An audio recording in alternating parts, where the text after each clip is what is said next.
नड़वातकल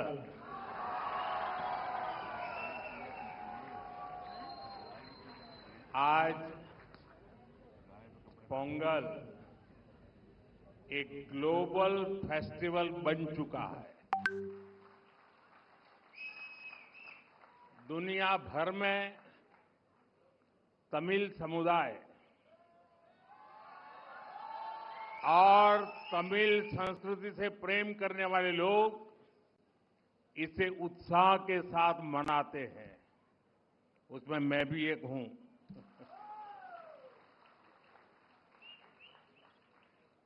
इस विशेष पर्व को आप सभी के साथ मनाना मेरे लिए सौभाग्य की बात है। हमारे तमिल जीवन में पोंगल एक सुखद अनुभूति की तरह है। इसमें अन्नदाता की मेहनत, धरती और सूर्य के प्रति आभार का भाव है। साथ ही ये पर्व हमें प्रकृति, परिवार और समाज में संतुलन बनाने का रास्ता दिखाता है। इस समय देश के अलग अलग हिस्सों में लोहड़ी, मकर संक्रांति, माघ बिहू और अन्य त्योहारों की भी उमंग है। मैं भारत और दुनिया भर में रहने वाले सभी तमिल भाई बहनों को पोंगल की और सभी पर्वों की बहुत बहुत शुभकामनाएं देता हूं। साथियों, वैसे मेरे लिए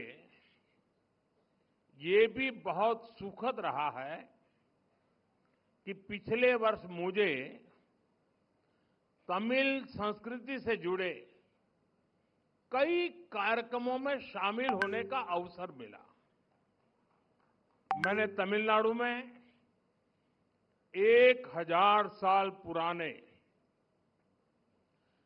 गंगईकोंडा चोलापुरम मंदिर में पूजा की।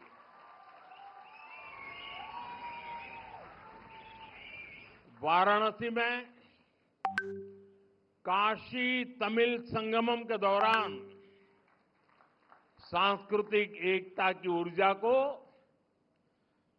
पल पल उसके साथ जहां भी रहा मैं जुड़ा रहा, मैंने उसे महसूस किया। जब मैं पंबन ब्रिज के लोकार्पण के लिए रामेश्वरम गया था तो तमिल इतिहास की महानता का फिर एक बार साक्षी बना था। हमारी तमिल संस्कृति पूरे भारत की साझी विरासत है। इतना ही नहीं, पूरी मानवता की ये साझी विरासत है। मैं एक भारत श्रेष्ठ भारत की जिस भावना की बात करता हूं, उसे पोंगल जैसे पर्व और सशक्त बनाते हैं। साथियों, दुनिया की लगभग सभी सभ्यताओं में फसलों से जुड़ा कोई न कोई उत्सव मनाया जाता है। तमिल संस्कृति में किसान को जीवन का आधार माना गया है। तिरुकुरल में कृषि और किसानों पर विस्तार से लिखा गया है। हमारे किसान राष्ट्र निर्माण के मजबूत साथी है। उनके प्रयासों से आत्मनिर्भर भारत अभियान को बहुत मजबूती मिल रही है। केंद्र सरकार भी किसानों को सशक्त बनाने के लिए प्रतिबद्ध होकर लगातार काम कर रही है। साथियों, पोंगल का त्योहार हमें प्रेरित करता है कि प्रकृति के प्रति आभार केवल शब्दों तक सीमित न रहे, उसे हम जीवन शैली का हिस्सा बनाएं।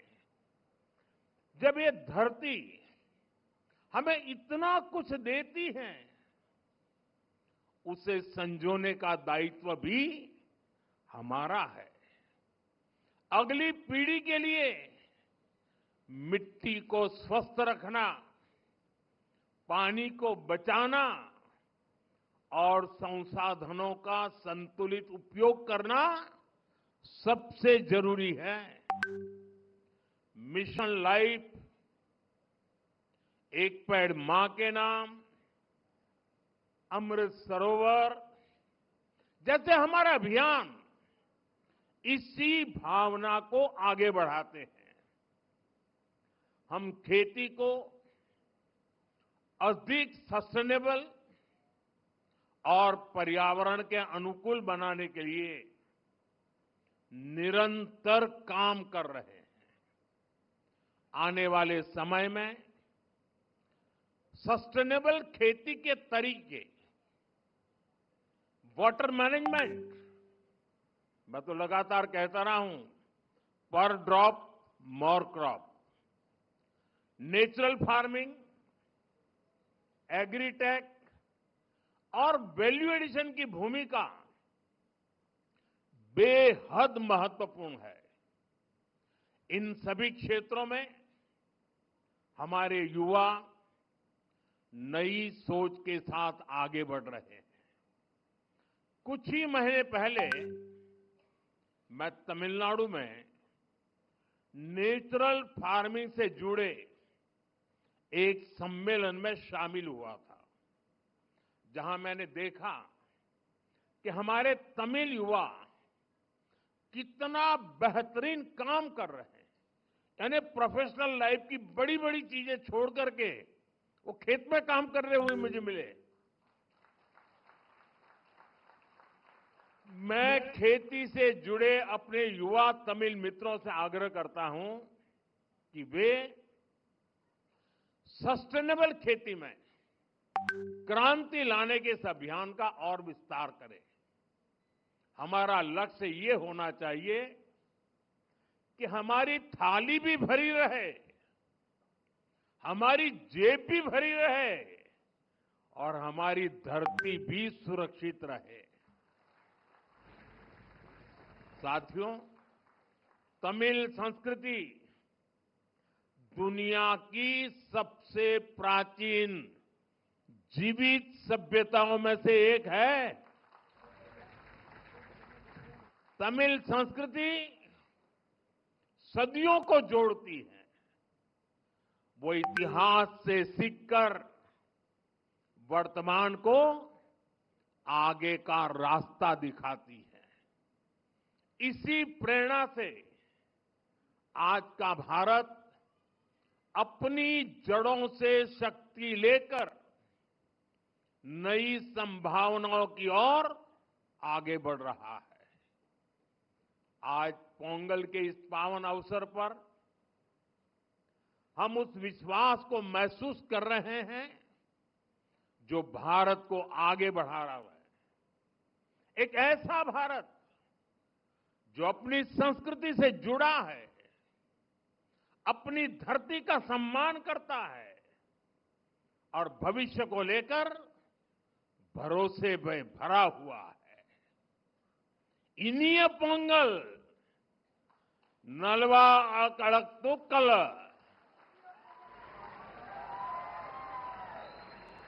वाळगा तमिल, वळगा भारतम।